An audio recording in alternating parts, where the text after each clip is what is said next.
Friends, आज हम पढ़ेंगे बायोलॉजी 12वीं चैप्टर नंबर 15 के बारे में। चैप्टर का नाम है होमियोस्टेट्स। जैसा कि हमसे पहले आपको पता है कि हम होमियोस्टेट्स की करेंगे डेफिनेशन। द मेंस की डेफिनेशन आप ये करेंगे यहाँ से, the maintenance of internal condition in a cell और organism by mean of self regulation mechanism is known as homeostasis. ठीक है, उसके बाद आ गया जी osmoregulation. The mechanism of regulation of its solute and the gain and loss of water between organism and its environment is called osmoregulation। मतलब कि इसका यही है कि मतलब कि इंसान और उसके माहौल के दरमियान है जो वाटर का लॉस एंड गेन होता है उसकी मतलब कि मुताला करना ओस्मो रेगुलेशन कहलाता है। उसके बाद एक्सक्रेशन का मतलब जैसा कि नाम से इज़ार है, एक्सक्रेशन का मतलब है एग्जैक्ट करना यानी कि बाहर निकालना। The mechanism which eliminate metabolic waste specially nitrogen waste is called excretion. मतलब कि मेटाबॉलिक ख़ास तौर पे जो होती है नाइट्रोजन वेस्ट उनको बाहर निकालना एक्सक्रीशन कहलाता है। आगे आगे जी thermoregulation. Maintenance of internal temperature within a tolerable range is designed as thermoregulation. मतलब कि टेम्परेचर जो है ना एक मेंटेन मकदार में कायम रखना थर्मो रेगुलेशन कहलाता है। फॉर एग्जांपल इन ह्यूमन मतलब इंसानों में मतलब की बॉडी का टेम्परेचर होता है 36 से 38 डिग्री। बस आपने इसमें यही करना है और आगे करना है the organism resist and manage these changes by making adjustment to keep internal function within a narrow range in the way of protection the internal environment from the harms of the functions वगैरह। आगे जैसा कि पता है कि हम किस चीज़ के बारे में पढ़ते हैं तो हमें उसके बारे में पता हो चाहिए उसकी रोज़मर्रा ज़िंदगी में इम्पोर्टेंस क्या है। तो आज हम पढ़ेंगे इम्पोर्टेंस ऑफ ऑस्मो रेगुलेशन।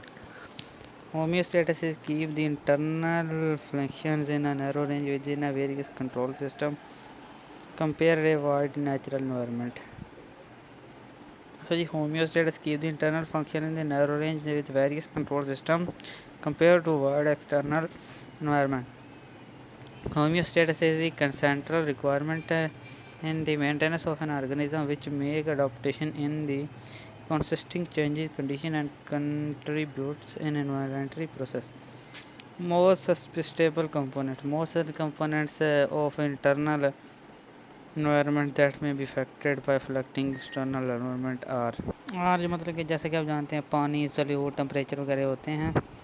आ गया लिविंग कंट्रोल सिस्टम के 3 कंपोनेंट होते हैं। Component receptor, control system, effector. Receptor जैसा कि पता होगा कि मतलब कि कंट्रोल सिस्टम होते हैं जो कि मॉनिटर यानी कि मॉनिटर चेक करते हैं एंड डिटेक्ट चेंजेस और stadium from a set point and send signal to control centre system. ये कंट्रोल सेंटर सिस्टम में हमारा दिमाग आ जाता है। अब हम पढ़ेंगे ओस्मो रेगुलेशन के बारे में। ओस्मो रेगुलेशन मतलब कि वाट इज आपको पेपर में सवाल आता है जैसा कि difference among hypotonic, isotonic and hydrotonic. ये ओस्मो रेगुलेशन के 3 हैं। Water is the solvent of the solute in the cell. Homeostasis mechanism journey maintain the concentration balance of water soluble in the living bodies cell constitute incorrect changes external cell environment। Hypotonic यानी कि ऐसी हालत जिसमें cell से बाहर salutes की मिकदार कम हो। If the external environment is the dilute solution compared to the internal cell concentration it is known as the hypotonic environment। if the external environment of the dilute solution compared to the internal cell concentration it is known as the hypotonic environment। the hypotonic environment osmotically causes entry of water into the cell and dilute the cell solutions। the cell in hypotonic environment becomes frigid due to gain water thus it may be harmed। ठीक है, आगे आ गया जी hypertonic. अब हम पढ़ेंगे hypertonic के बारे में।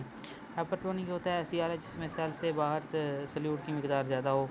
The more concentrated external environment compared to the cell concentration is termed as hypotonic environment। the hypertonic environment cell solution concentrated and shrink the cell due to loss of water। this condition is also harmful for cell। और guys last पे हमारे पास है isotonic. The external environment that is amiable to the internal solution of cell is called isotonic environment. The cell remain in the normal state in the isotonic environment. This is ideal condition for cell. ये मतलब कि वही है कि इसमें cell तंग न हो जाता है। और ये देखें आगे मैं आपको डायग्राम दिखाता हूँ, और ये एक तरफ चला जाता है, मतलब कि दरमियान से अलग हो रहता हो जाता है। In this condition no changes take place in cell.